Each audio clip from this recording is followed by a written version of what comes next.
Boker Tov, nous sommes le 13 mars 2022, c'est l'heure de la revue de la presse et des médias israéliens en direct de Jérusalem sur Radio Kalita.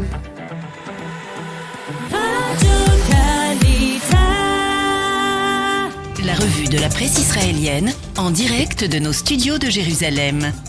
Et on retrouve tout de suite pour cette revue de la presse Daniel Haïk avec la manchette la plus inattendue dans le conflit entre l'Ukraine et la Russie. C'est ce matin celle du Israël Hayom, Daniel. Et oui, Laurence, cette manchette, elle cite un haut responsable politique à Kiev qui affirme « La probabilité de pourparlers de paix à Jérusalem est désormais élevée. Et côté israélien, on fait plutôt montre de prudence.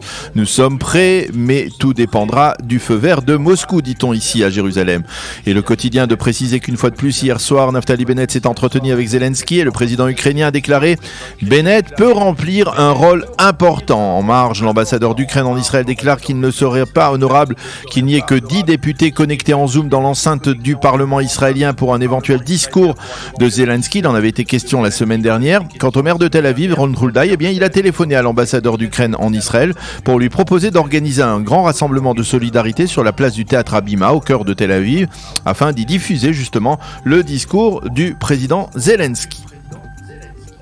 Une autre manchette, celle du Yediot Aharonot, et l'intégralité de la première page est consacrée à l'autre angle dramatique de cette guerre, celui des réfugiés. Oui, effectivement, la photo est très marquante. Des orphelins ukrainiens qui montent à bord d'un train qui doit les conduire à la frontière avec la Pologne. Et cette photo très touchante a été prise par Ziv Koren, qui est l'un des plus célèbres photographes israéliens, qui est lui donc aussi en Ukraine. Le Yediot Aharonot titre des millions de réfugiés. Ils fuient l'horreur tandis que Poutine poursuit son offensive et que son armée est aujourd'hui à 25 km à peine de Kiev. Alors Daniel, qu'écrivent ce matin les éditorialistes dans la presse et les médias israéliens ? Bien, ceux du Yediot Aharonot paraissent ce matin focalisés par le douloureux dossier des réfugiés ukrainiens. Edouard Dox, un journaliste ukrainien, parle du jour où il est devenu lui-même réfugié.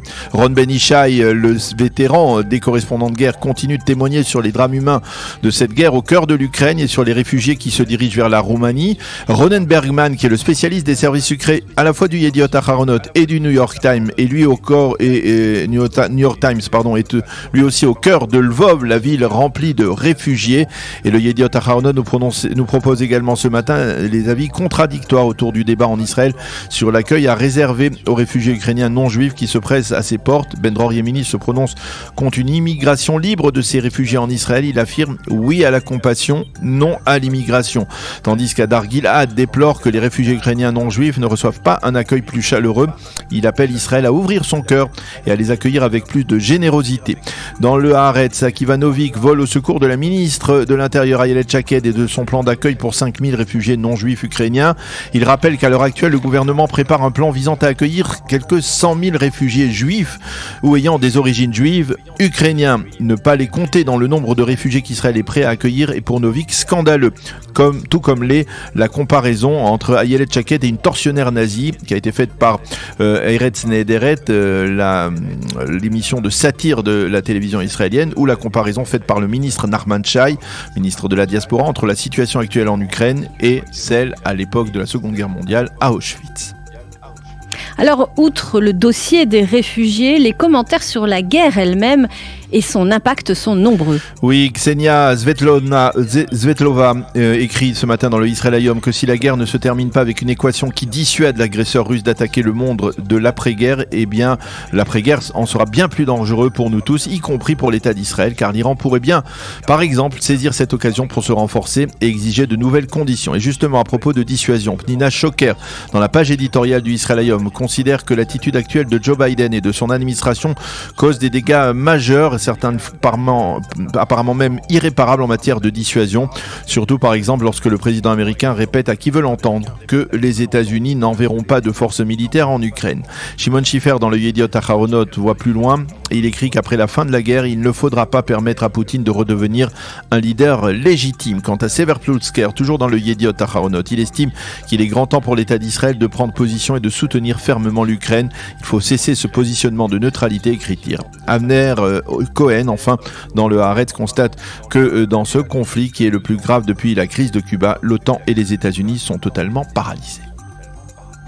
Et puis justement, dans la presse israélienne, on parle ce matin d'effondrement de l'accord de Vienne. Oui, il y a encore quelques jours, cet accord semblait imminent et intégralement au profit de l'Iran, mais le Israël nous indique que les puissances occidentales mettent en garde désormais contre le risque d'effondrement de cet accord en raison d'éléments extérieurs. De quoi s'agit-il ? Il s'agit apparemment de nouvelles exigences russes de garanties selon lesquelles Moscou voudrait bénéficier d'allègements dans les sanctions commerciales imposées par l'Occident dans le cadre du conflit en Ukraine, et ce afin de lui permettre de poursuivre son commerce avec Téhéran et afin de ne pas laisser également à l'Iran l'intégralité du marché du pétrole une fois les sanctions levées contre Téhéran.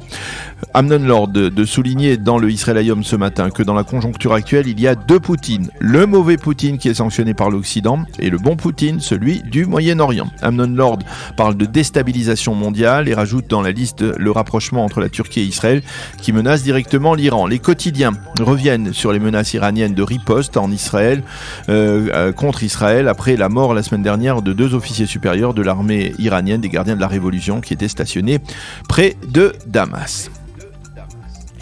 Et puis, nous terminons cette revue de la presse par une émouvante disparition.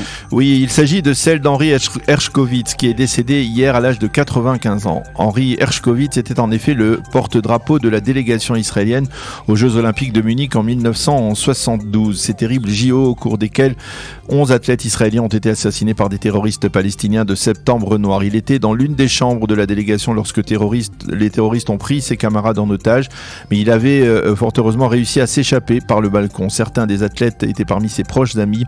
Il n'a jamais vraiment réussi à surmonter son traumatisme de ce drame et il est donc décédé hier à l'âge de 95 ans.